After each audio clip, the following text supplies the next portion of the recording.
Hi friends, 6th క్లాస్లో ఉన్నటువంటి 8th lesson చెరువు చూద్దామండి. ఇతివృత్తము, సంస్కృతి, పర్యావరణం. చెరువు అంటే సంస్కృతి, మన పర్యావరణం కదండి, అలా.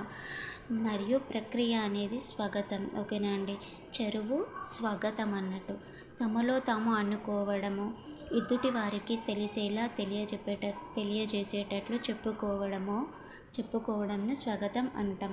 ఈ పాఠం ఉత్తమ పురుష కథనంలోది. చెరువు అనేది ఉత్తమమైనది, ఉత్తమ పురుష కథలోనిది. ఒక భాషలోని కొన్ని పదాలు కలిసి ఒక విశేష అర్థాన్ని ఇస్తే దాన్ని ఏమంటామండి? జాతీయం అంటాం. విశేష అర్థాన్ని ఇస్తే జాతీయం అంటాం. సామ్యత నుండి ఏర్పడింది సామెత.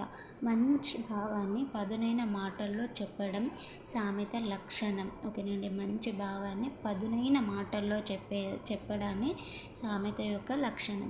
ఇవి సంక్షిప్తంగా, గూఢార్థకంగా ఉంటాయి. ప్రకృతి అడుగుజాడల్లో నడువు, అది నీకు